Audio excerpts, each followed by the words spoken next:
Hello बच्चों बच्चों welcome to our online platform. Myself engineer PP sir, your physics mentor. बच्चों आज के इस लेक्चर में अपन स्टार्ट करने वाले हैं चुंबकत्व, मैग्नेटिज्म। क्या चुंबकत्व होता है और किस तरीके से भू चुंबकत्व और इसके विभिन्न अवयव होते हैं और किस तरीके से हम क्यूरी टेम्परेचर और इन तरीके से पदार्थों की अपन बात करते हैं यहाँ पर। तो चलिए बच्चों, सबसे पहले बात करते हैं चुंबकत्व क्या है, चुंबकत्व का सिद्धांत कैसे दिया गया, किसने दिया। तो बच्चों बिल्कुल थ्योरेटिकल चैप्टर है, इजी चैप्टर है।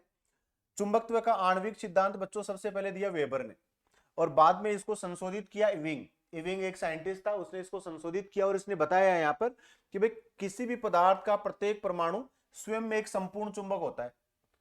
कोई भी पदार्थ का एक जो परमाणु है वो प्रत्येक परमाणु अपने आप में एक चुंबक की तरह व्यवहार करता है।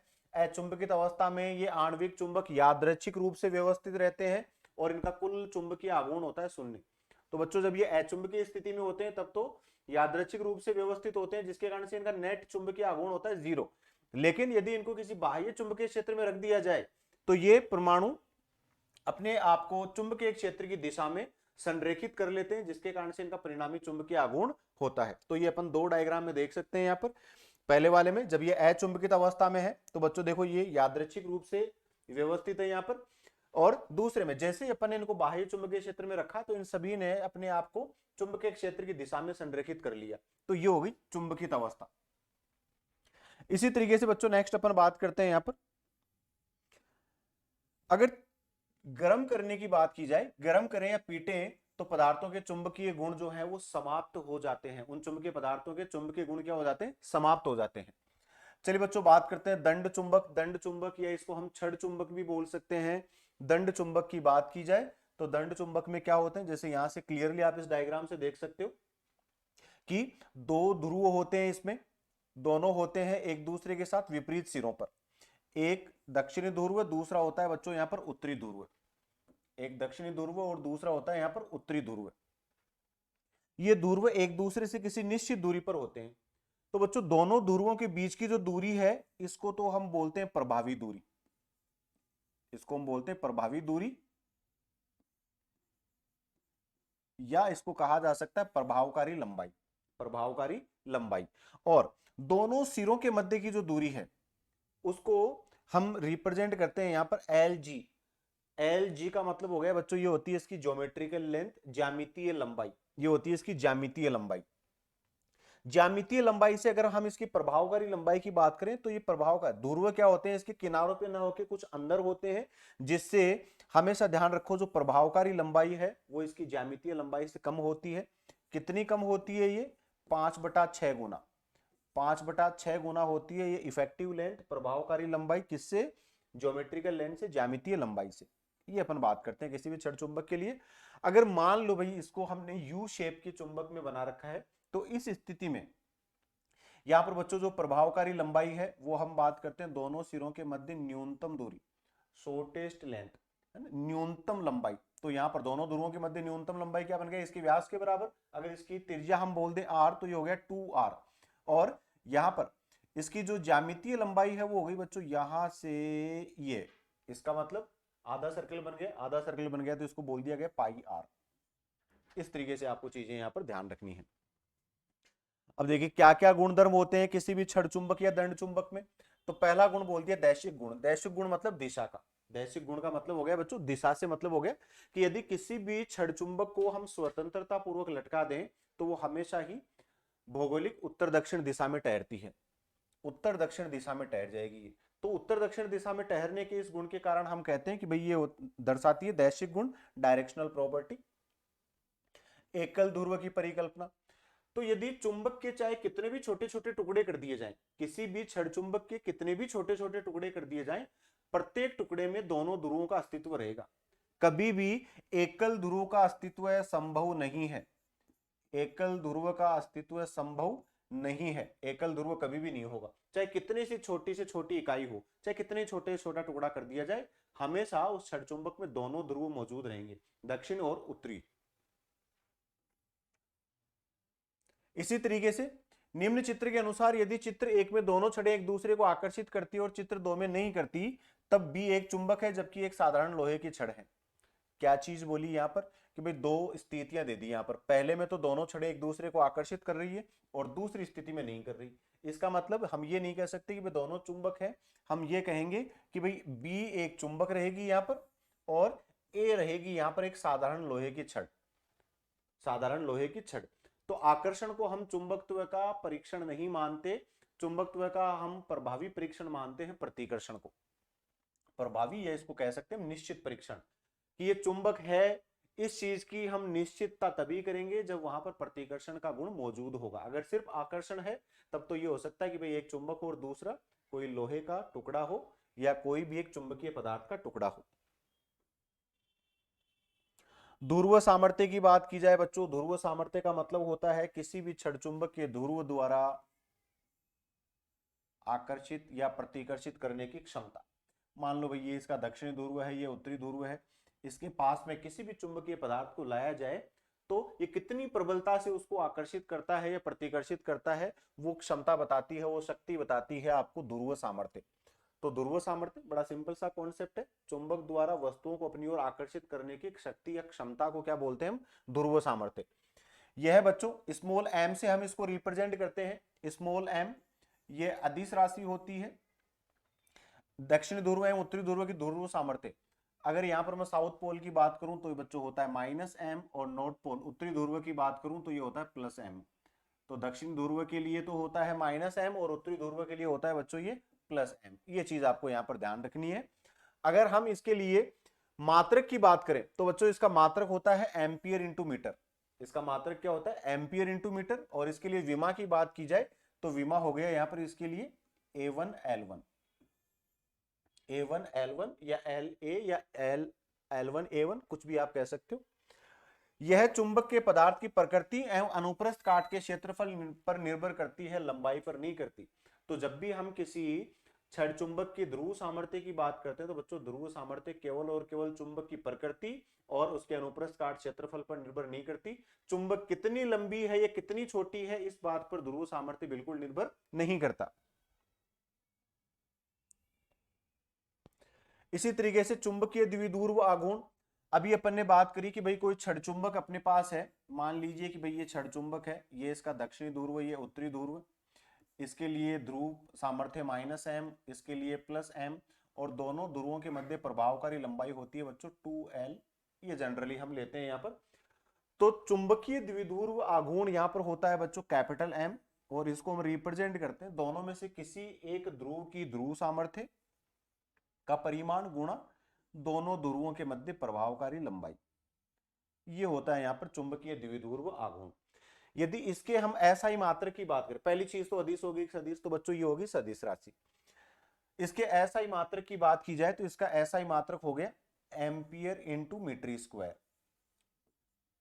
चुंबकीय द्विध्रुव आघूर्ण के लिए ये होता है एम्पियर इंटू मीटर स्क्वायर। और इसके लिए बच्चों विमा की बात की जाए तो ये वापस से कह सकते हो A1L2, A1L2 होती है इसकी विमा। तो ये जनरल कॉन्सेप्ट होता है। अभी मैंने एक चीज बोली कि भाई इसकी दिशा होती है, तो बच्चों इसकी दिशा क्या होगी, साउथ से नॉर्थ की ओर, दक्षिण से उत्तर की ओर। चुंबकीय द्विध्रुव आघूर्ण की दिशा होती है हमेशा दक्षिण ध्रुव से उत्तरी ध्रुव की ओर, ध्यान रखिएगा इस चीज को। चलिए बच्चों अलग अलग स्थितियों में हम देखते हैं किस तरीके से चुंबकीय आघूर्ण होता है। तो देखिए मान लीजिए अपने पास है कोई धारावाही वर्ताकार कुंडली, और इस धारावाही वर्ताकार कुंडली के लिए आपको चुंबकीय आघूर्ण निकालना है। तो बच्चों ये हमने पिछले चैप्टर में पढ़ा हुआ है कि धारावाही वर्ताकार कुंडली में चुंबकीय आघूर्ण होता है NIA। एन होती है इसमें फेरों की संख्या, आई होती है इसमें प्रवाहित होने वाली धारा, और ए होता है इसका क्षेत्रफल। तो ये चुंबकीय आघूर्ण होता है किसी भी धारावाही कुंडली के लिए।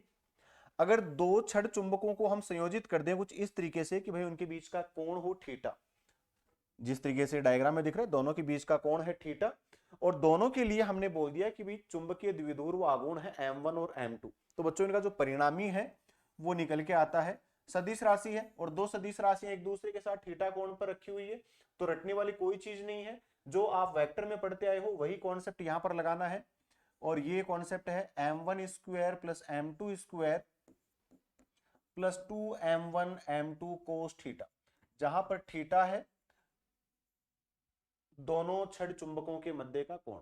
और अगर आपसे पूछ लिया जाए यहां पर कि भाई परिणामी जो चुंबकीय आघूर्ण है उसकी दिशा क्या होगी, तो वो बच्चों आप निकाल सकते हो tan अल्फा से, और tan alpha is equal to, आप बोल सकते हो इसको m2 sin theta upon m1 plus m2 cos theta.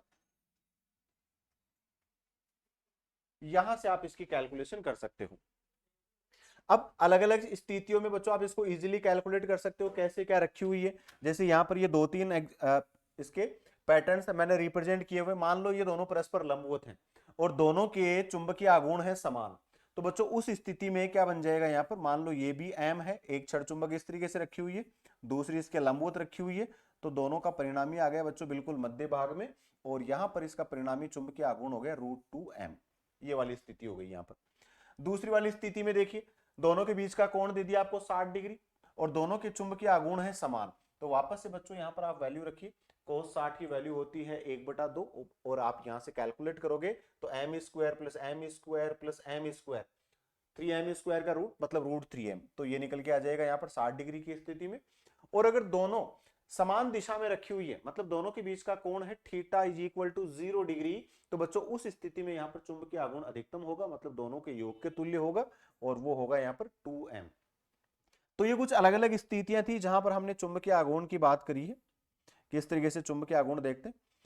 चलिए बच्चों नेक्स्ट अपन बात करते हैं आवेशों का घूर्णन किस तरीके से होता है। तो कक्षीय इलेक्ट्रॉन, तो कक्षीय इलेक्ट्रॉन हो गया किसी भी परमाणु में जो नाभिक के चारों ओर वर्तीय कक्षा में चक्कर लगाते हैं इलेक्ट्रॉन, उनको बोलते हैं कक्षीय इलेक्ट्रॉन, मतलब अपनी कक्षा में चक्कर लगाते हैं, किसके चारों ओर, नाभिक के चारों ओर। तो नाभिक के चारों ओर वर्ताकार कक्षाओं में चक्कर लगाने वाले इलेक्ट्रॉन हो गए बच्चों कक्षीय इलेक्ट्रॉन, और इनका जो परिभ्रमण है वो उस वर्तीय कक्षा में प्रवाहित धारा के तुल्य होता है। तो यहां पर उस कक्षा से संबंधित चुंबकीय आघूर्ण क्या हो गया, तो बच्चों ये भी अपन ने पढ़ा हुआ है, m is equal to EVA, या हम इसको कह सकते हैं हाफ EVR, या इसको हम कह सकते हैं E omega R square upon 2। तो यहां से आप इसको इजीली कैलकुलेट कर सकते हो, ये रिलेशन आप ध्यान रख सकते हो, अपन ने पढ़ा हुआ है ये ऑर्बिटल इलेक्ट्रॉन का मोशन कक्षीय इलेक्ट्रॉन के लिए पिछले चैप्टर में। कुछ निश्चित ज्यामितीय आकृति की आवेशित वस्तुओं के घूर्णन के कारण, अब देखिए जैसे ये अलग अलग आकृति की आवेशित वस्तुएं यहां पर कंसीडर की गई है, हमने मानी है यहां पर, तो इनके लिए यहां पर बात की गई है। तो इनके लिए चुंबकीय आघूर्ण का मान m is equal to Q L upon 2m, L होता है बच्चों यहाँ पर कोणीय संवेग, इसको हम यहाँ पर आई जड़त्व आघूर्ण और ओमेगा कोणीय वेग के पदों में दे तो एल इज इक्वल टू होता है आई ओमेगा, तो आप यहां से भी निकाल सकते हो m is equal to Q L upon 2m, ये रिलेशन अभी अपन ने ऊपर पढ़ा था, वहां से हम ये निकाल सकते हैं। एल की जगह बच्चों आप आई ओमेगा लिख सकते हो, तो Q I omega upon 2m। तो ये देखिए यहाँ पर रोटेशनल मोशन का घूर्णन गति का भी यहाँ पर कॉन्सेप्ट लगता है। अब ये तीन स्थितियां दे दी, कुचालक चक्ति है, कुचालक वलय है और कुचालक छड़ है। तो बच्चों तीनों के लिए सिर्फ और सिर्फ जो यहाँ पर वेरिएशन होगा, जिसमें बदलाव होगा, वो राशि है जड़त्व आघूर्ण, वो राशि है जड़त्व आघूर्ण। अगर मैं कुचालक चक्ति की बात करता हूं तो बच्चों चक्ति के लिए जड़त्व आघूर्ण होता है 1/2 mr स्क्वायर।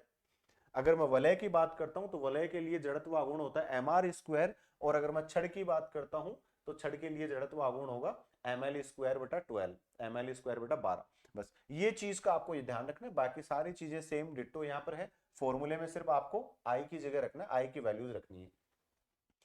तो ये हमने बात कर ली अलग अलग आवेश वितरणों के लिए किस तरीके से चुंबकीय आघूर्ण होगा। बच्चों बोर मैग्नेटोन की बात की जाए तो बोर मैग्नेटोन भी हम पढ़ चुके, अभी मैंने बताया था कक्षीय इलेक्ट्रॉन के लिए अपन ने बात करी थी।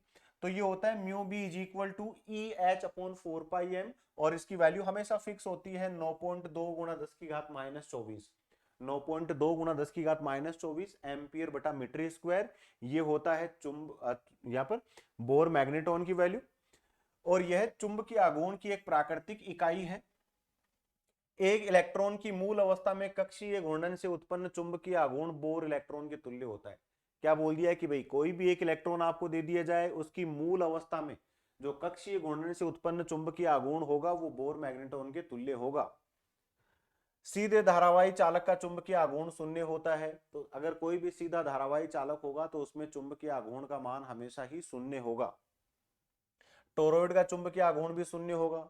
तो ऐसा क्यों कहा हमने कि टोरॉइड का भी चुंबकीय आघूर्ण शून्य होगा, क्योंकि अगर टोरॉइड को हम वर्ताकार रूप में जब मोड़ते हैं तो एक भाग यदि हम उसका दक्षिण ध्रुव माने, दूसरा भाग उत्तरी ध्रुव माने, तो दोनों एक जगह आ गए। इसका मतलब दोनों के मध्य जो प्रभावी दूरी है दक्षिणी और उत्तरी ध्रुव के मध्य प्रभावी दूरी है बच्चों वो होगी 0, जिसके कारण से चुंबकीय आघूर्ण होता है इसका 0। यदि m चुंबकीय आघूर्ण वाले एक चुंबकीय तार किसी अन्य रूप में मोड़ दिया जाए तो इसका चुंबकीय आघूर्ण घटता है। तो ध्यान रखिए, किसी भी m चुंबकीय आघूर्ण वाले सीधे तार को यदि मोड़कर किसी भी वक्राकार रूप में या अन्य किसी रूप में उसको मोड़ दिया जाए तो हमेशा ये चुंबकीय आघूर्ण घटेगा। जैसे कुछ एक एग्जांपल्स यहां पर लिए हैं, यहां से देखते हैं इनको। ये जब इसकी लंबाई, जब ये सीधा था तो यहां पर हमने बोल दिया कि भाई चुंबकीय आघूर्ण हो गया m इंटू एल, एल हो गई यहां पर दोनों ध्रुवों के मध्य की दूरी। अब बच्चों हमने इसको एल शेप में मोड़ दिया, तार की लंबाई वही है, तार की लंबाई वही है एल ही। अब हमने इसको इस तरीके से दो समान भागों में परस्पर एल आकार में मोड़ दिया। टोटल लंबाई एल थी तो अब ये बन गई l/2 और ये बन गई l/2। बच्चों यहां पर ये अगर मैं एक बोलता हूं दक्षिणी ध्रुव तो दूसरा बन गया यहां पर उत्तरी ध्रुव। हम लेंगे इनके बीच की प्रभावी लंबाई। तो अभी पीछे मैंने आपको बताया था कि अगर ये सरल रेखा के अलावा और किसी भी रूप में हो तो आप दोनों ध्रुवों के मध्य प्रभावकारी लंबाई लेते हो बच्चों न्यूनतम लंबाई, न्यूनतम लंबाई। और न्यूनतम लंबाई हमेशा होगी उन दोनों बिंदुओं के बीच की सरल रेखा। तो यहां पर हमने इन दोनों को सरल रेखा से मोड़ दिया। ये बच्चों ये बन गया आपका समकोण त्रिभुज, समकोण त्रिभुज बन गया। तो आप सीधे यहां से इसकी लंबाई निकाल सकते हो, √(l²/4 + √(l²/4)। यहां से आप इसकी वैल्यू निकाल सकते हो।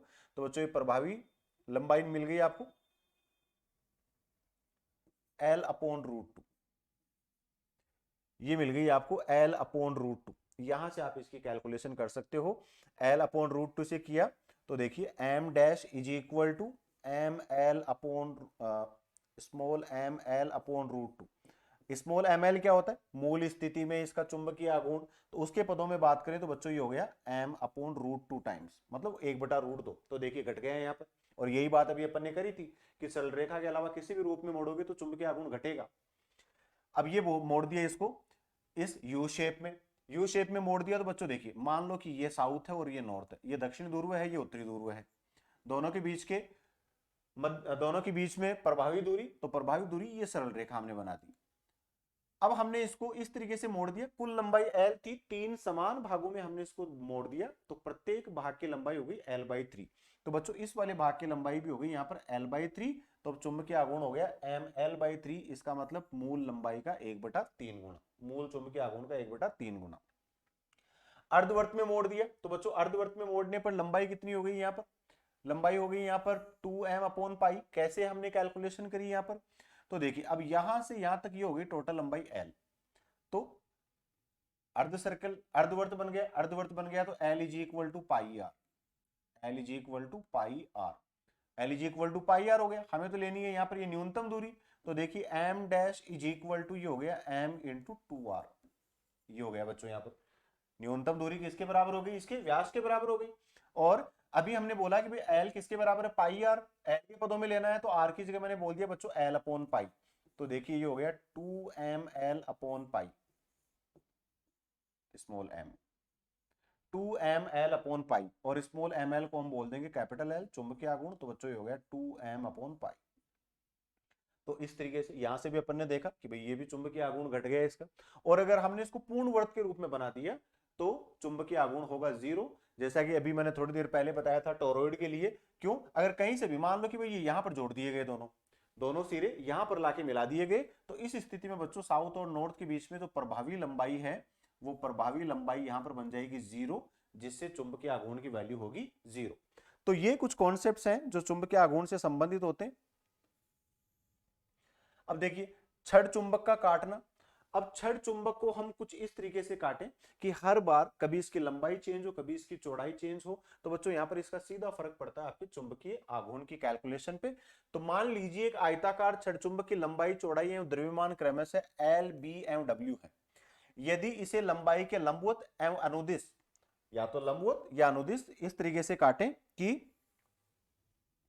प्रत्येक भाग की लंबाई, देखिए n टुकड़े यदि इसके किए गए हैं तो प्रत्येक भाग की लंबाई तो हो जाएगी यहां पर l/√n, प्रत्येक भाग की चौड़ाई बन जाएगी यहां पर b/√n, और प्रत्येक भाग का द्रव्यमान बन जाएगा, यदि पूरा द्रव्यमान हमने w लिया है और n भागों में हमने इसको काटा है तो प्रत्येक भाग का द्रव्यमान बन जाएगा w/n। तो प्रत्येक भाग की ध्रुव सामर्थ्य, तो ध्रुव सामर्थ्य भी बन जाएगी बच्चों यहाँ पर m अपॉन रूट एन, मतलब 1/√n टाइम्स। तो 1/√n टाइम्स से घट गई यहाँ पर क्या क्या चीजें, मतलब प्रत्येक भाग का मान हो गया यहाँ पर 1/√n टाइम्स, किन किन का, लंबाई 1/√n गुना होगी, चौड़ाई 1/√n गुना होगी, और ध्रुव सामर्थ्य भी 1/√n गुना हो गया। द्रव्यमान n भागों में बना दिया, तो प्रत्येक भाग का द्रव्यमान हो गया यहाँ पर कुल द्रव्यमान का 1/n गुना। तो प्रत्येक भाग का चुंबकीय आघूर्ण, तो चुंबकीय आघूर्ण क्या होता है बच्चों, m dash is equal to प्रत्येक भाग के लिए small m dash into L dash. Small m dash अभी अपन ने बोला क्या हो गया, कुल का रूट n टाइम्स, और लंबाई भी कितनी हो गई, कुल लंबाई की रूट n टाइम्स। तो ml upon root n into root n, इसका मतलब कुल चुंबकीय आघूर्ण का 1/n गुना, ये हो गया यहाँ पर चुंबकीय आघूर्ण का मान। तो ये इस तरीके से आप कैलकुलेशन इसकी कर सकते हो। यदि प्रारंभ में केंद्र से गुजरने वाले लंबाई के लंबवत एक्स के परित जड़त्व आघूर्ण, तो देखिए बच्चों अगर आयताकार आपने माना है छड़ चुंबक को, तो इसके लिए जड़त्व आघूर्ण हो गया इसकी लंबाई के लंबवत एम इसके मध्य भाग या इसके केंद्र से होकर गुजरने वाले एक्स के सापेक्ष M L square plus B square upon 12। M की जगह यहां पर हमने लिया है डब्ल्यू, तो आई इज इक्वल टू हो गया W L square plus B square upon 12। तो प्रत्येक भाग का जड़त्व आघूर्ण कितना हो गया, तो देखिए लंबाई और चौड़ाई का यहां पर वर्ग हो गया, तो यहां पर हमने बोल दिया I dash is equal to I upon W square. कैसे हमने इसकी बात करी, तो देखिए बच्चों डब्ल्यू, तो डब्ल्यू को तो हमने टुकड़े की बात करें तो I dash is equal to हमने बोल दिया इसको डब्ल्यू डैश, और ये हो गया L dash square plus B dash square upon 12, प्रत्येक टुकड़े का हो गया ये। अगर मैं कुल के रेस्पेक्ट में बच्चों इसकी बात करता हूं, तो देखिए क्या हो गया ये I dash is equal to W dash की जगह मैंने रखा, तो द्रव्यमान प्रत्येक टुकड़े का कितना है डब्ल्यू अपॉन एन। लंबाई और चौड़ाई है बच्चों यहाँ पर 1/√n गुना, स्क्वायर है तो 1/n गुना, तो यहाँ पर भी 1/n मैंने बाहर कॉमन ले लिया तो बाहर आ गया ये, और ये हो गया L square plus B square upon 12। तो बच्चों W into L square plus B square upon 12 तो बराबर हो गया आई के, मतलब पूरे आयताकार चुंबक के लिए चुंबकीय आघूर्ण, तो आई डैश बराबर हो गया आई, और ये हो गया n into N N square, मतलब चुंबकीय आघूर्ण बन जाता है बच्चों यहाँ पर 1/n स्क्वायर गुना। तो ये कॉन्सेप्ट हो गया इसका। इसी तरीके से छोटे दंड चुंबक की अगर अपन बात करें, तो बच्चों छोटे दंड चुंबक की या छड़ चुंबक की अपन बात करते हैं तो हम ये मानते हैं कि इसकी मोटाई जो है वो नगण्य है, मतलब लंबाई की तुलना में इसकी मोटाई को हम नगण्य ले लेते हैं, तो बी की वैल्यू 0, तो जहां जहां भी बी की वैल्यू 0 है वहां वहां आप ये वैल्यू रख के कैलकुलेट कर सकते हो, बाकी सारी चीजें वो आपकी डिट्टो इसके अकॉर्डिंग आ जाती है। जैसे लंबाई अब कितनी हो गई L/n गुना, द्रव्यमान W/n, चुंबकीय आघूर्ण कोई परिवर्तन नहीं होगा, चुंबकीय आघूर्ण 1/n गुना, ध्रुव सामर्थ्य में कोई परिवर्तन नहीं होगा, और अब की बार जो आपका जड़त्व आघूर्ण है बच्चों ये बन गया 1/n की पावर 3 गुना। अब देखिए ये सामान्यतः पूछे जाने वाले क्वेश्चन कुछ इस तरीके से हैं। ये एक छड़ चुंबक है जिसकी लंबाई L है, चुंबकीय आघूर्ण कैपिटल M है, और इसका ध्रुव सामर्थ्य स्मॉल m है। इसको एक तो हमने काट दिया इसकी x के अनुदिश दो बराबर भागों में, तो बच्चों x के अनुदिश दो बराबर भागों में काटा गया, तो इस स्थिति में यहाँ पर इस चुंबक के लिए जो चुंबकीय ध्रुव सामर्थ्य है, ये ध्रुव सामर्थ्य भी आधा आधा हो गया, क्योंकि चुंबक के दोनों ध्रुव क्या हो गए, दो भागों में बट गए, तो ध्रुव सामर्थ्य आधा आधा हो गया। ध्रुव सामर्थ्य आधा हो गया तो इसका चुंबकीय आघूर्ण भी क्या हो गया, आधा हो गया। अगर इसको इसकी x के लंबवत काट दिया जाए दो बराबर भागों में, तो अब की बार प्रत्येक टुकड़ा एक नए चुंबक की तरह व्यवहार कर रहा है, इसका मतलब ध्रुव सामर्थ्य में कोई परिवर्तन नहीं हुआ, और ध्रुव सामर्थ्य में कोई परिवर्तन नहीं हुआ लेकिन लंबाई हो गई अब की बार आधी आधी, तो चुंबकीय आघूर्ण हो गया बच्चों यहाँ पर आधा। तो ये जनरल कॉन्सेप्ट के क्वेश्चंस होते हैं यहाँ पर। इसी तरीके से देखिए चुंबकत्व से संबंधित विभिन्न राशियां, तो चुंबकीय क्षेत्र एवं चुंबकीय बल रेखाएं, तो चुंबकीय क्षेत्र एवं चुंबकीय बल रेखाएं, तो सबसे पहले बात कर लेते हैं चुंबकीय क्षेत्र, वैसे अपन पढ़ चुके तो एक ब्रीफ इंट्रोडक्शन कर लेते हैं यहाँ पर इसका। चुंबकीय क्षेत्र होता है बच्चों किसी भी चुंबकीय ध्रुव या किसी भी धारावाही चालक के चारों ओर का वह क्षेत्र जिसमें कोई अन्य पदार्थ चुंबकीय गुण अनुभव करता है, उसको हम बोल सकते हैं चुंबकीय क्षेत्र। ठीक है, चुंबकीय क्षेत्र को चुंबकीय बल रेखाओं या वक्रीय रेखाओं द्वारा दर्शाया जाता है, जिन्हें बोला जाता है चुंबकीय बल रेखाएं। बच्चों ये देखिए कुछ एक के लिए हमने दर्शाई है। उत्तरी ध्रुव की बात करें, अगर आपका विलगित उत्तरी ध्रुव हो, विलगित उत्तरी ध्रुव जो दक्षिण ध्रुव से हम उसको अलग मान लें, तो उसके लिए हमेशा चुंबकीय बल रेखाएं अंदर की ओर, नहीं बच्चों ये गलत बन गया यहाँ पर, विलगित उत्तरी ध्रुव की बात करें तो चुंबकीय बल रेखाएं उत्तरी ध्रुव से निकलती है बाहर की ओर, ये डायरेक्शन बाहर की ओर होंगी यहाँ पर चुंबकीय बल रेखाएं बाहर की ओर, और अगर विलगित दक्षिणी ध्रुव है तो चुंबकीय बल रेखाएं अंदर की ओर।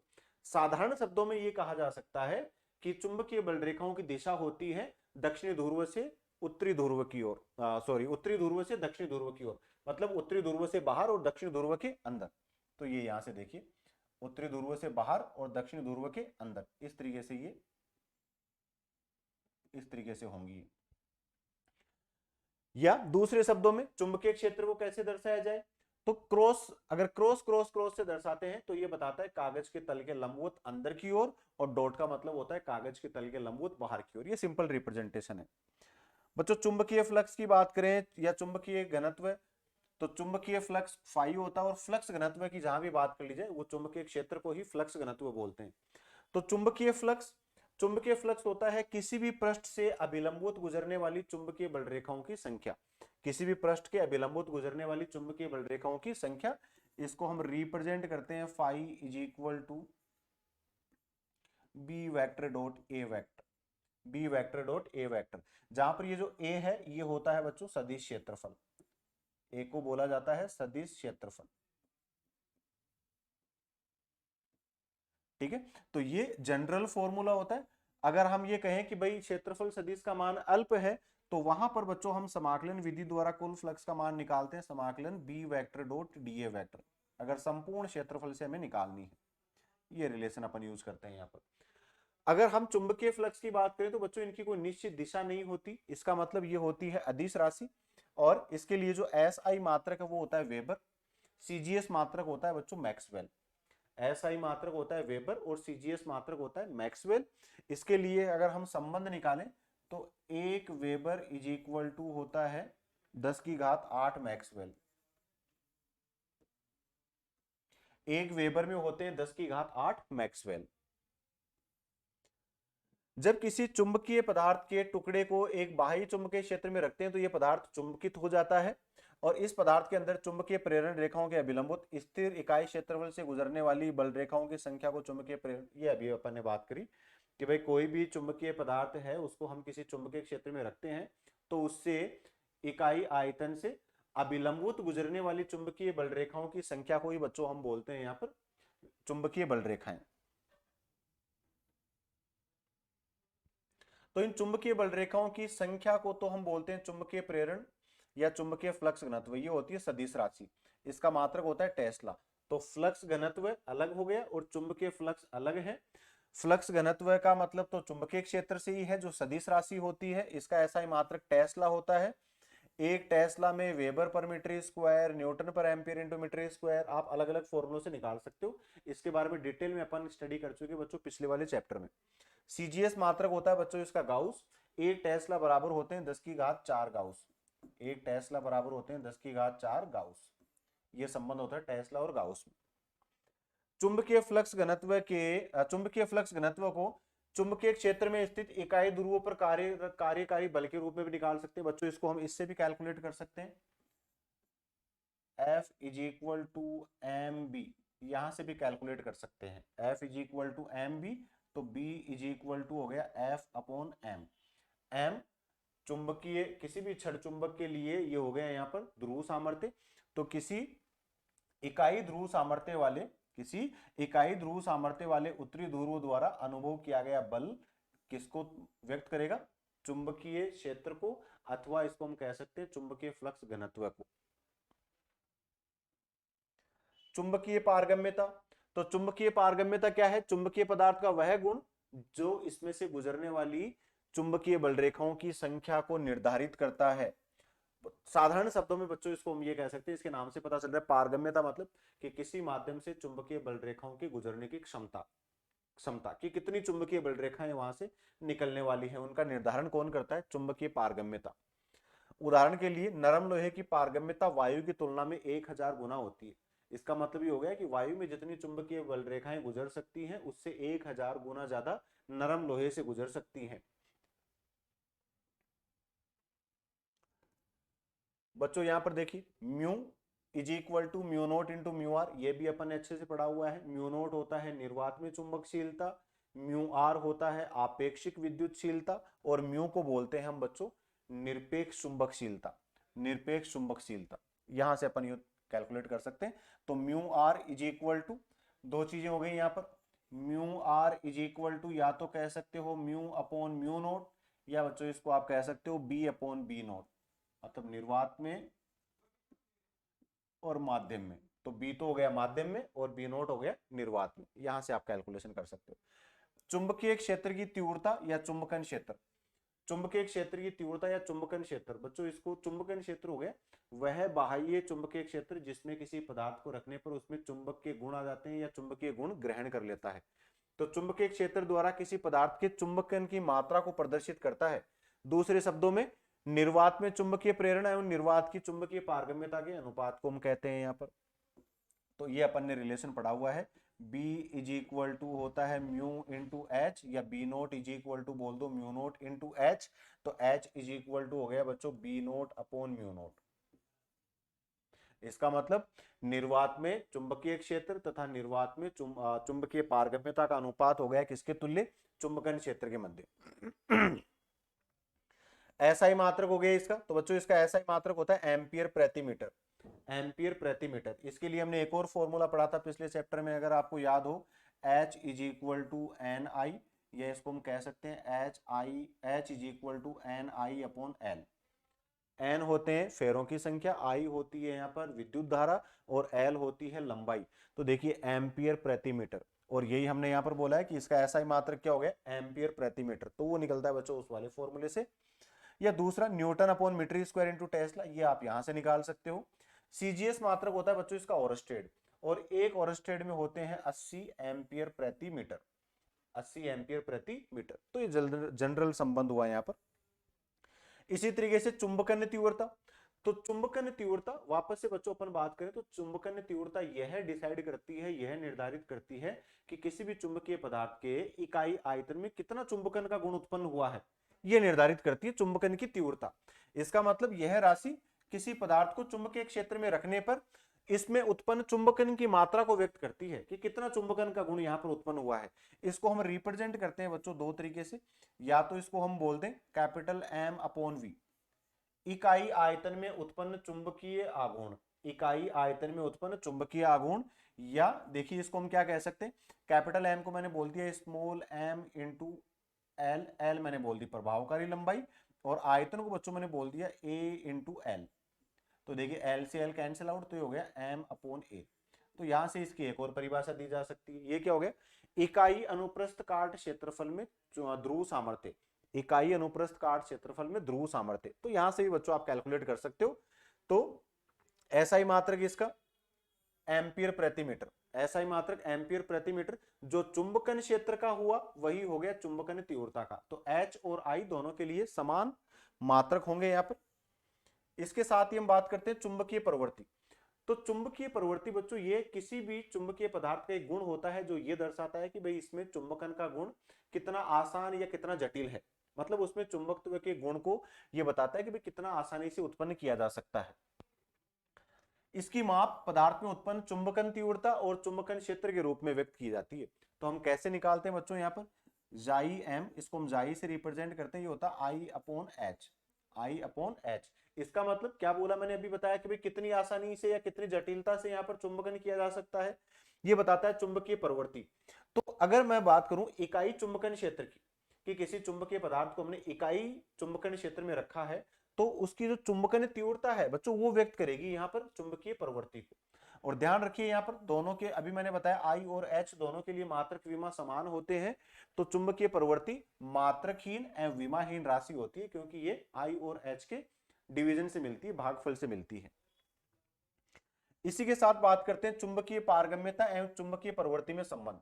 चुंबकीय पारगम्यता और चुंबकीय प्रवृत्ति में क्या संबंध होता है, तो बच्चों ये संबंध क्या होता है यहाँ पर, mu are is equal to 1 plus chi M, ये हो गया चुंबकीय पारगम्यता और चुंबकीय प्रवृत्ति में संबंध। कैसे आता है, बड़ा सिंपल सा इसका कॉन्सेप्ट है। मान लीजिए कि भाई किसी चुंबकीय पदार्थ को हमने चुंबकित करने के लिए रख दिया किसी चुंबकीय क्षेत्र में, तो यहाँ पर परिणामी चुंबकीय क्षेत्र, देखिए क्या बोला मैंने, चुंबकीय क्षेत्र में स्थित किसी चुंबकीय पदार्थ में उत्पन्न कुल चुंबकीय प्रेरण घनत्व या कुल चुंबकीय क्षेत्र ये बी है। जिस चुंबकन क्षेत्र में हमने रखा है किसी पदार्थ को, तो उसमें उत्पन्न कुल चुंबकीय क्षेत्र कितना है, बी। अब ये किसके कारण से मिला है, निर्वात में उत्पन्न चुंबकीय फ्लक्स तथा पदार्थ के चुंबकन के कारण उत्पन्न चुंबकीय क्षेत्र बीएम। तो परिणामी चुंबकीय क्षेत्र क्या हो गया, बी नोट प्लस बीएम। तो क्या बात करी अभी मैंने कि भाई किसी भी चुंबकीय क्षेत्र में हमने किसी चुंबकन क्षेत्र में हमने किसी पदार्थ को रख दिया जिसमें हमें चुंबक के गुण उत्पन्न कराने हैं, तो उसमें जो परिणामी चुंबकीय क्षेत्र उत्पन्न होगा वो होगा एक तो निर्वात के कारण चुंबकीय क्षेत्र प्लस उस पदार्थ के चुंबकन के कारण जो चुंबकीय क्षेत्र उत्पन्न होगा बीएम, इसके कारण से। तो बच्चों बी नोट की जगह तो रख दिया म्यू नोट एच, और बी एम ये होगा यहाँ पर एच की वजह से, तो यहाँ पर हमने इसको बोल दिया म्यू नोट आई, तो म्यू नोट आई बोल दिया। और देखिए म्यू नोट कॉमन ले लिया तो एच प्लस आई, हमने यहाँ पर एच कॉमन ले लिया तो 1 प्लस आई अपॉन एच की जगह रख दिया बच्चों जाई एम, और म्यू नोट एच इधर देखिए mu naught B is equal to mu naught H, तो बच्चों ये हो गया mu are is equal to हो गया 1 प्लस जाई एम। यहां से आप इजीली कैलकुलेट कर सकते हो इसको। इसके बाद बात करते हैं बल एवं क्षेत्र। तो चुंबकत्व में कूलाम का नियम, तो बच्चों जिस तरीके से हमने स्थिर वैद्युतिकी में पढ़ा था कूलाम का नियम दो स्थिर आवेशों के मध्य काम कर रहा था, उसी तरीके से यहां पर भी अगर हम दो विलगित काल्पनिक ध्रुवों की बात करें, जिनके ध्रुव सामर्थ्य बच्चों स्थिर वैद्युतिकी में जो काम आवेश करते थे यहां पर वो काम कर रहे हैं ध्रुव सामर्थ्य, दोनों ध्रुव, ठीक है। तो यहां पर हमने बात कर ली m1 m2 की, स्थिर वैद्युतिकी में हम बात करते थे q1 q2 की, यहां पर दोनों के बीच की दूरी फिर से हमने मान ली r। तो बच्चों ये बल जो है, बल यहां पर लगेगा ये म्यू नोट अपॉन 4 पाई, कांस्टेंट यहां पर होता है म्यू नोट अपॉन 4 पाई, q1 q2 की जगह आ गया m1 m2 और अपॉन r स्क्वायर। ये हो गया बच्चों चुंबकत्व में कूलाम का नियम। चुंबकीय क्षेत्र, तो चुंबकीय क्षेत्र को कैसे निकालेंगे, तो जैसे उधर विद्युत क्षेत्र को हम परिभाषित करते थे E is equal to F upon Q naught, वैसे ही यहां पर हम रिप्रेजेंट करते हैं बच्चों B is equal to F upon M naught. M naught हम क्या बोलते हैं यहाँ पर, कोई भी जो अभी अपन ने बात करी भाई काल्पनिक ध्रुव हमने मान ली, तो यहाँ पर हमने मान लिया भाई काल्पनिक उत्तरी ध्रुव है जिसकी ध्रुव प्रबलता है यहाँ पर एम नोट, तो यहां से हम इसको परिभाषित करते हैं B is equal to F upon M naught. चलिए बच्चों दंड चुंबक के कारण चुंबकीय क्षेत्र। अब दंड चुंबक के कारण जैसे हम द्विध्रुव के कारण निकालते थे विद्युत क्षेत्र की तीव्रता, वैसे ही यहां पर छड़ चुंबक के कारण आप कैलकुलेट कर सकते हो अक्षीय स्थिति पर और निरक्षीय स्थिति पर। तो बच्चों अगर मैं बी एक्स की बात करता हूं, यहां पर अक्षीय स्थिति पर चुंबकीय क्षेत्र की बात करें, तो देखिए बिल्कुल डिट्टो वही चीजें हैं। उधर हम बात करते थे विद्युत द्विध्रुव आघूर्ण की, और यहां पर चुंबकीय क्षेत्र में हम बात करते हैं चुंबकीय द्विध्रुव आघूर्ण की या चुंबकीय आघूर्ण की। तो बच्चों रिलेशन क्या हो गया, mu naught upon 4 pi into 2m upon R cube, ये तो होता है अक्षीय, ठीक है। और अगर मैं निरक्ष पे कैलकुलेट करता हूं तो बी निरक्ष इज इक्वल टू बच्चों रिलेशन आ जाता है mu naught upon 4 pi into M upon R cube.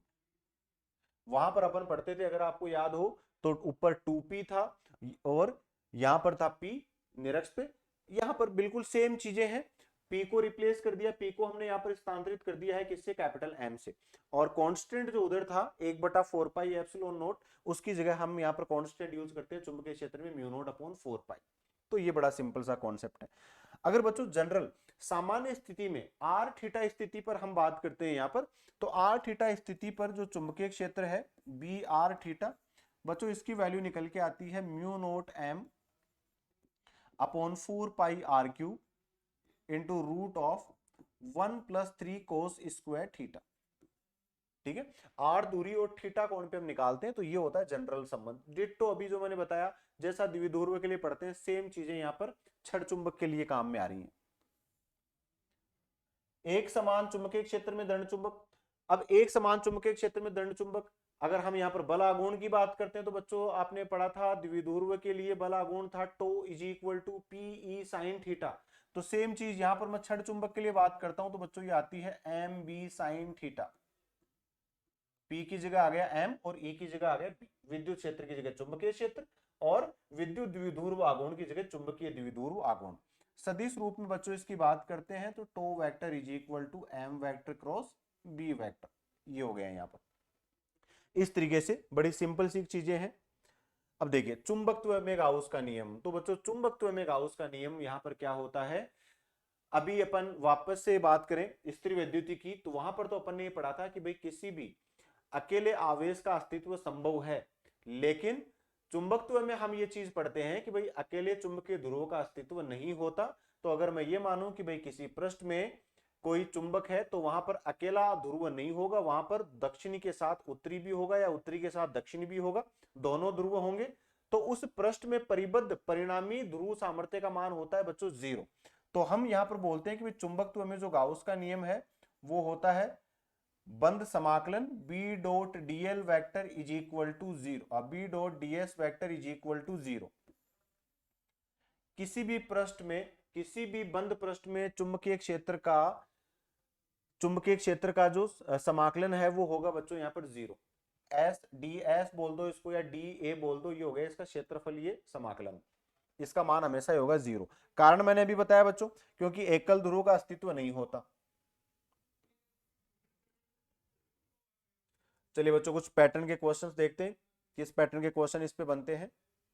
जैसे ये दे दिया, एक चुंबक का चुंबकीय आघूर्ण दे दिया बच्चों m, और इसे चुंबकीय याम्योत्तर से 60 डिग्री पर घुमाने में जितना कार्य करना पड़ता है उससे n गुना कार्य 90 डिग्री पर घुमाने के लिए करना पड़ता है। तो n का मान बता दो। तो चुंबक को यहाँ पर घुमाने में किया गया कार्य बच्चों वापस से ये उसी तरीके से है जिस तरीके से आप द्विध्रुव आघूर्ण में बात करते हो, W is equal to M B into 1 minus cos theta. तो आप यहाँ पर दोनों को कंपेयर कर लीजिए, W is equal to M B into 1 minus cos theta. एक बार आपने 0 से 90 घुमाया तो ये बराबर है n गुना जितना 60 डिग्री से घुमाया, तो ये आपने बोल दिया n गुना जितना कार्य आपने 60 डिग्री से घुमाने पे किया है। दोनों में संबंध स्थापित कीजिए और यहां से आपको n की वैल्यू मिल जाएगी। तो कितना गुना होगा, 2 गुना हो जाएगा बच्चों ये। अगला क्वेश्चन है, एक छड़ के पदार्थ की चुंबकीय प्रवृत्ति 499 है, जाइएम की वैल्यू बोल दी बच्चों 499, और निर्वात की पारगम्यता बोल दी, मतलब म्यू नोट की वैल्यू आपको दे दी। तो छड़ के पदार्थ की निरपेक्ष पारगम्यता, निरपेक्ष पारगम्यता का मतलब म्यू पूछा है। तो अभी अपन ने पीछे रिलेशन पढ़ा था कि भाई mu are is equal to होता है 1 प्लस जाइएम, जाइएम की वैल्यू बोल दी 499, इसमें एक जोड़ दिया तो बच्चों ये हो गया 500, और mu are is equal to होता है म्यू अपॉन म्यू नोट। तो म्यू की वैल्यू कैलकुलेट करनी है तो बच्चों 4 पाई गुणा 10 की घात -7 को हम गुणा कर देंगे 500 से, तो ये आ गया म्यू इज इक्वल टू 500 गुणा 4 2000, 2000 तो 2000 का मतलब 2 गुणा 10 की घात 3, तो ये तो आ गया 2 पाई और 10 की घात 3 और ये -7 तो 10 की घात -4 बच गया बच्चों, ये आ गया हेनरी पर मीटर। तो ऐसा जो ऑप्शन होगा वही करेक्ट हो जाएगा। तो बी ऑप्शन हो गया बच्चों जिसमें दिया हुआ है 2 पाई गुणा 10 की घात -4। तो इस तरीके के यहाँ पर क्वेश्चंस बन रहे हैं। चलिए एक दो पैटर्न की ओर देखते हैं। किसी चुंबकीय क्षेत्र के समांतर स्थित एक चुंबकीय सुई को 60 डिग्री से विक्षेपित करने के लिए W मात्रक कार्य की आवश्यकता होती है। सुई को इसी स्थिति में रखने के लिए आवश्यक बल आघूर्ण, तो बच्चों सिंपली आप निकाल सकते हो, बल आघूर्ण की वैल्यू होती है अभी मैंने बताई एम बी साइन थीटा, और किया गया कार्य होता है M B into 1 minus cos theta. आप यहां से कैलकुलेट कर सकते हो दोनों की वैल्यू। थीटा की वैल्यू दे दी आपको 60 डिग्री, तो आप 60 डिग्री रखोगे, कोस 60 की वैल्यू होती है 1/2, तो W की वैल्यू हो गई एम बी बाई 2। W की वैल्यू कितनी होगी एम बी बाई 2, और टो में आप रखते हो तो साइन 60 की वैल्यू होती है √3/2, तो टो इज इक्वल टू हो गया एम बी इंटू √3/2। दोनों में संबंध बताना है, आप दोनों को एम बी की वैल्यू रख के देख सकते हो, तो ये आएगा √3W, किसके बराबर, टो के बराबर। इसी तरीके से अगला क्वेश्चन है, एल लंबाई व एम चुंबकीय आघूर्ण की छड़ को मोड़कर अर्धवर्ताकार बनाया गया है, तो चुंबकीय आघूर्ण, ये बच्चों अभी अपन सीधा पीछे कर चुके, ये आता है 2m अपॉन पाई, ये अपन देख चुके पीछे भी कैसे होता है, ये समझा भी रखा है मैंने यहाँ पर दोबारा से। तो ये थे बच्चों कुछ पैटर्न के क्वेश्चन। नेक्स्ट अपन देखते हैं यहाँ पर पृथ्वी का चुंबकीय क्षेत्र, जिसको हम बोलते हैं भूचुंबकत्व। तो बच्चों भूचुंबकत्व, पृथ्वी के चुंबकीय क्षेत्र में क्या क्या अवयव होते हैं, किस तरीके से हम यहाँ पर इसकी बात करते हैं, चलिए देखते हैं। तो देखिए ये एक इसका स्कीमेटिक डायग्राम मैंने यहाँ पर लिया हुआ है, जिसमें पृथ्वी, इसकी बच्चों भौगोलिक अक्ष की बात की जाए तो ये जो बीच वाली लाइन है ये बता रही है इसकी भौगोलिक अक्ष, और इसकी जो चुंबकीय अक्ष है ये इससे कुछ किसी कोण पर थोड़ी सी ये घूम के रहती है, यहाँ पर किसी कोण से पहले यहाँ पर इसकी चुंबकीय अक्ष होती है। और यहाँ पर देखिए ये भौगोलिक अक्ष ये वाली हो गई यहाँ पर भौगोलिक अक्ष इसकी, तो ये ऊपर वाला तो हो गया यहाँ पर भौगोलिक उत्तरी ध्रुव, नीचे वाला हो गया यहाँ पर भौगोलिक दक्षिणी ध्रुव। और बच्चों ये वाली जो लाइन है, ये वाली लाइन बता रही है यहाँ पर इसके चुंबकीय अक्ष को। इन दोनों के बीच में जो कोण है वो है थीटा। तो ये इधर जिस तरफ भौगोलिक उत्तरी ध्रुव होता है बच्चों, उस तरफ होता है यहाँ पर चुंबकीय दक्षिणी ध्रुव, चुंबकीय दक्षिणी ध्रुव। और जिस तरफ भौगोलिक दक्षिणी ध्रुव होता है उस तरफ होता है इसमें चुंबकीय उत्तरी ध्रुव। यही कारण है, शुरू में मैंने एक चीज कही थी कि किसी भी चुंबक को स्वतंत्रता पूर्वक लटकाने पर वो हमेशा ही उत्तर दक्षिण दिशा में तैरती है। तो उसका कारण क्या है? आकर्षण। तो अगर भौगोलिक उत्तरी ध्रुव है तो उस तरफ तो होगा चुंबक का दक्षिणी ध्रुव, और भौगोलिक दक्षिणी ध्रुव है उस तरफ होगा चुंबक का उत्तरी ध्रुव। कितना अंतर होता है? हल्का सा किसी कोण से अंतर होता है ये। चलिए बच्चों बात करते हैं। पृथ्वी के चुंबकीय क्षेत्र की प्रकृति इस प्रकार है, मानो पृथ्वी के केंद्र पर एक बड़ा दंड चुंबक गड़ा हो। तो बच्चों ये सारी थ्योरी है, कैसे चुंबक बना, पृथ्वी के अंदर धातुएं होती हैं, तरल अवस्था में होती हैं, ये सारी चीजें। तो ये बिल्कुल थ्योरेटिकल पार्ट है। अपन बात करते हैं सीधे यहाँ पर मुद्दे की, वो है भू चुंबकत्व के अवयव। तो बच्चों पृथ्वी के चुंबकीय क्षेत्र को समझाने के लिए हम तीन अवयवों की बात करते हैं यहाँ पर, नति कोण, दिक्पात कोण और क्षैतिज घटक। तो बच्चों दिक्पात कोण क्या होता है? दिक्पात कोण होता है चुंबकीय याम्योत्र और भौगोलिक याम्योत्र के मध्य बनने वाला कोण। तो भौगोलिक याम्योत्र और चुंबकीय याम्योत्र के मध्य बनने वाला जो कोण है बच्चों, उसको हम बोलते हैं दिक्पात कोण। ये वाला कोण दिक्पात कोण, ठीक है। तो बड़ा सिंपल सा आगे, इसका मान अलग अलग स्थितियों पर अलग अलग होता है। दूसरा हम बात करते हैं यहां पर नमन कोण या नति कोण। तो नमन या नति कोण क्या होता है कि पृथ्वी का, जैसे मान लो अभी अपन ने बात करी कि ये इस तरीके से चुंबकीय याम्योत्र बोल दिया हमने, नीचे की तरफ, ये नीचे की तरफ हमने बोल दिया पृथ्वी के चुंबकीय क्षेत्र का ऊर्ध्वाधर घटक, और ये हो गया पृथ्वी के चुंबकीय क्षेत्र का क्षैतिज घटक। और बच्चों ये जो चुंबकीय सुई है वो कुछ चुंबकीय सुई रहती है इस तरीके से यहाँ पर विक्षेपित होके, ये बना दी हमने यहाँ पर, ठीक है। तो ये चुंबकीय सुई के विक्षेप की दिशा बता रही है यहाँ पर परिणामी चुंबकीय क्षेत्र को, ये हो गया परिणामी चुंबकीय क्षेत्र। तो पृथ्वी का जो परिणामी चुंबकीय क्षेत्र है वो क्षैतिज घटक के साथ जितना कोण बनाता है उसको बोलते हैं बच्चों हम यहाँ पर नमन कोण या नति कोण। यहाँ पर मैंने इसको फाई से दर्शाया, तो ये भी कोण हम ले लेते हैं यहाँ पर फाई। तो फाई क्या होता है? पृथ्वी के परिणामी चुंबकीय क्षेत्र द्वारा क्षैतिज घटक के साथ बनाया गया कोण होता है आपका नमन कोण या नति कोण। कि परिणामी चुंबकीय क्षेत्र क्षैतिज से कितना झुका हुआ है, नमन या नति का मतलब कितना झुका हुआ है, किससे? परिणामी क्षैतिज घटक से परिणामी चुंबकीय क्षेत्र। तो देखिए यहां पर अब हम इसके कंपोनेंट करते हैं। तो यहां पर b H is equal to, तो क्या हो गया बी कोस फाई, ये फाई एंगल है, ये बी है, तो इधर ये घटक क्या हो गया बी कोस फाई, और b v is equal to हो गया बच्चों ये बी साइन फाई, ये हमने बोल दिया यहाँ पर, ठीक है। तो b cos phi b sine phi ये इसके क्षैतिज और ऊर्ध्व घटक हो गए परिणामी चुंबकीय क्षेत्र। और फाई की बात करी जाए, अगर आपको ऊर्ध्व और क्षैतिज घटक दे दिए जाए तो बच्चों टेन फाई निकाल दो, tan phi is equal to b v upon B h, यहां से आप निकाल सकते हो। अब दो चीजें यहां पर मुद्दे की हैं जो जनरली एमसीक्यूज में पूछ ली जाती है, आपके सवालों में किस तरीके से बनता है।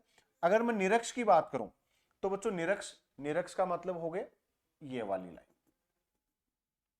तो निरक्ष पे फाई की वैल्यू हो गई 0, निरक्ष पे हो गया phi is equal to 0 degree. और जैसे ही आपने फाई की वैल्यू 0 डिग्री रखी तो निरक्ष पे पृथ्वी के चुंबकीय क्षेत्र का ऊर्ध्व घटक होता है 0, तो ये 0 हो गया। और परिणामी चुंबकीय क्षेत्र होगा सिर्फ और सिर्फ क्षैतिज घटक के कारण। जबकि अगर हम ध्रुवों पर बात करें, ध्रुवों पर बात करें तो बच्चों ये हो गए ध्रुव इस तरीके से। तो ध्रुवों पे बात करें तो फाई का मान बन जाएगा 90 डिग्री, और फाई का मान जैसे ही 90 डिग्री बनता है तो क्षैतिज घटक हो गया 0 और परिणामी चुंबकीय क्षेत्र हो गए यहाँ पर ऊर्ध्वाधर घटक के बराबर। ये दो चीजें आपको ध्यान रखनी है। निरक्ष पे तो फाई की वैल्यू 0 डिग्री और ध्रुवों के लिए फाई की वैल्यू 90 डिग्री, क्योंकि फाई जो कोण बनता है वो बनता है क्षैतिज के साथ में। इसी तरीके से चुंबकीय मानचित्र है उदासीन बिंदु। तो उदासीन बिंदु क्या है? उदासीन बिंदु बच्चों ऐसे बिंदु होते हैं जहां पर परिणामी चुंबकीय क्षेत्र होता है 0, 0। उन बिंदुओं को हम बोलते हैं उदासीन बिंदु। तो देखिए सम दिक्पाती रेखाएं, तो ऐसी रेखाएं जो समान दिक्पात कोण वाले स्थानों को मिलाती है। अभी दिक्पात कोण अपन ने पढ़ाई था, चुंबकीय याम्योत्तर और भौगोलिक याम्योत्तर के मध्य का कोण। शून्य दिक्पाती, जहां पर शून्य दिक्पात कोण वाले स्थानों को मिलाने वाली रेखाएं। समनतिक रेखाएं, समनतिक रेखाएं मतलब समान नतिकोण वाले स्थानों को मिलाने वाली रेखाएं। चुंबकीय निरक्ष, चुंबकीय निरक्ष हो गया जहां पर नमन कोण का मान शून्य हो। चुंबकीय निरक्ष नमन कोण का मान शून्य हो। अब देखिए उदासीन बिंदु, तो उदासीन बिंदु भी मैंने क्या बताया, परिणामी चुंबकीय क्षेत्र का मान हो रहा है जीरो। अब कैसे जीरो हो रहा है, इसका मतलब जो पृथ्वी का चुंबकीय क्षेत्र है वो वहां पर चुंबक के चुंबकीय क्षेत्र को क्या कर रहा है, वहां पर संतुलित कर रहा है, इसलिए दोनों के मध्य में चुंबकीय क्षेत्र का मान हो गया जीरो। अर्थात उदासीन बिंदु पर पृथ्वी का चुंबकीय क्षेत्र किसी अन्य चुंबकीय क्षेत्र के बराबर तथा विपरीत होगा, उसको संतुलित कर रहा है, जिसके कारण से परिणामी चुंबकीय क्षेत्र बन गया बच्चों जीरो। अब इसकी स्थितियां देखिए, क्या क्या स्थितियां हो सकती है इसकी। चुंबक का उत्तरी ध्रुव पृथ्वी के उत्तरी ध्रुव की ओर हो, तो ये ले लिया हमने, छड़ चुंबक को कुछ इस तरीके से लटका दिया कि चुंबक का उत्तरी ध्रुव हो पृथ्वी के उत्तरी ध्रुव की ओर, ऊपर की ओर कर दिया। तो बच्चों इस स्थिति में जो आपको उदासीन बिंदु है वो मिलेंगे दोनों तरफ, लेफ्ट और राइट में। कितने उदासीन बिंदु होंगे, दो, दो उदासीन बिंदु मिलेंगे यहाँ पर। अगर दक्षिणी ध्रुव पृथ्वी के उत्तरी ध्रुव की ओर ले लिया जाए तो इस स्थिति में भी आपको दो उदासीन बिंदु मिलते हैं, लेकिन ये दोनों मिलते हैं आपको चुंबक के अनुदिश, एक ऊपर की ओर और एक नीचे की ओर, यहां पर भी दो होंगे उदासीन बिंदु। तीसरी स्थिति और देखिए यहां पर, चुंबक क्षैतिज तल में ऊर्ध्वाधर हो, चुंबक क्षैतिज तल में हो और ऊर्ध्वाधर हो। बच्चों इस स्थिति में यहां पर, इस स्थिति में यहां पर जो उदासीन बिंदु अगर उत्तरी ध्रुव पर क्षैतिज तल हो, और देखिए दो स्थितियां ली हुई है, दक्षिणी ध्रुव पर क्षैतिज तल हो, ये अलग अलग स्थितियां ले ली, तो दोनों ही स्थितियों में दोनों स्थितियों में एक एक उदासीन बिंदु होगा। यहां पर उदासीन बिंदु ये इस तरफ और यहां पर ये उदासीन बिंदु इस तरफ। तो सिंपल सी चीज, तीन स्थितियां होती है उदासीन बिंदु की। अगर पृथ्वी के चुंबकीय क्षेत्र, पृथ्वी के उत्तरी ध्रुव की दिशा में चुंबक का उत्तरी ध्रुव ले जाया जाए, तब तो चुंबक के दोनों ओर दो उदासीन बिंदु मिलेंगे। और अगर दक्षिणी ध्रुव को हम रखें पृथ्वी के उत्तरी ध्रुव की तरफ, तो बच्चों फिर से दो उदासीन बिंदु मिलते हैं जो उसी चुंबक के अनुदिश मिलते हैं। और यदि तीसरी स्थिति की हम बात करें, तीसरी स्थिति है कि यदि चुंबक को हम क्षैतिज तल में, चुंबक को हम क्षैतिज तल में ऊर्ध्वाधर में ले जाएं, तो उस स्थिति में एक ही उदासीन बिंदु मिलता है, चाहे तो आप उत्तरी ध्रुव को ले जाओ क्षैतिज तल में, चाहे दक्षिणी ध्रुव को ले जाओ। तो ये हमने जनरल बातें यहां पर पृथ्वी के चुंबकीय क्षेत्र से संबंधित करी है बच्चों, भूचुंबकत्व की बात करी है। चलिए देख लेते हैं इस पे क्वेश्चन किस तरीके के बनते हैं। तो बिल्कुल इजी टॉपिक है, क्वेश्चंस भी यहाँ पर इजी बनते हैं। यदि दो स्थानों पर नति कोणों के मान क्रमशः से 30 डिग्री और 45 डिग्री हो, दो अलग अलग स्थानों की बात करी जा रही है और वहां पर दो अलग अलग नति कोण दे दिए, φ1 φ2 बोल दिया, तब इन दोनों स्थानों पर पृथ्वी के चुंबकीय क्षेत्र के क्षैतिज घटक। तो बच्चों अभी अपन ने पढ़ा क्षैतिज घटक होता है B H is equal to B cos five. तो B H is equal to B cos five, B H one upon B H two is equal to, यहां पर आप बोल सकते हो B cos five one upon cos five two. Five one की value 30 degree, तो cos 30 degree की value होती है बच्चों √3/2, और कोस 45 की वैल्यू होती है 1/√2। तो ये हो गया √3 गुणा √2/2, तो ये आ गया √3/√2। ऐसा जो ऑप्शन है वही हो जाएगा, तो पहला ही ऑप्शन हो जाएगा बच्चों यहाँ पर। इस तरीके से आप इजी पैटर्न के क्वेश्चंस बनते निकाल सकते हो इजीली।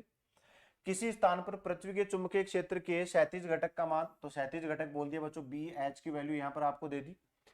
यदि उस स्थान पर नति कोण आपको फाई दे दिया 60 डिग्री, और पृथ्वी के चुंबकीय क्षेत्र का ऊर्ध्वाधर घटक, तो ऊर्ध्वाधर घटक पूछ लिया तो आप निकाल सकते हो यहां से b H is equal to B cos phi, या ये भी करने की जरूरत नहीं, सीधा आप निकालिए tan phi. Tan phi is equal to होता है b v upon B h. Phi की वैल्यू आपको दे रखी है 60 डिग्री, टेन 60 डिग्री की वैल्यू होती है बच्चों √3, तो b v is equal to हो गया जो भी आपका रिलेशन दिया हुआ है 0.38 को आप गुणा कर दो √3 से और गुणा 10⁻⁴ वेबर पर मीटर स्क्वायर, ये निकल जाएगा। सीधा फॉर्मूले बेस्ड बनते हैं यहाँ पर क्वेश्चन। चलिए बच्चों आज के लिए इतना ही। सो आज के इस लेक्चर में बच्चों अपन ने बात करी कुछ छोटी मोटी डेफिनेशंस, चुंबकीय क्षेत्र से और चुंबकत्व से संबंधित क्षण चुंबक की अपन ने बात करी डिटेल में, किस तरीके से क्षण चुंबक के लिए अलग अलग राशियां परिभाषित होती हैं। और उसके बाद अपन ने बात करी पृथ्वी का चुंबकीय क्षेत्र या भू चुंबकत्व की अपन ने बात करी और किस पैटर्न के अब तक के क्वेश्चंस बनते हैं। तो नेक्स्ट चैप्टर में अपन बात करेंगे बच्चों स्पर्शज्या धारामापी और भी BH कर्व वगैरह की अपन बात करेंगे, किस तरीके से क्वेश्चंस इन पे बनते हैं। सो थैंक यू बच्चों, thank you for watching the video. नए नेक्स्ट वीडियो में मिलेंगे अपन नए टॉपिक के साथ में। Thank you.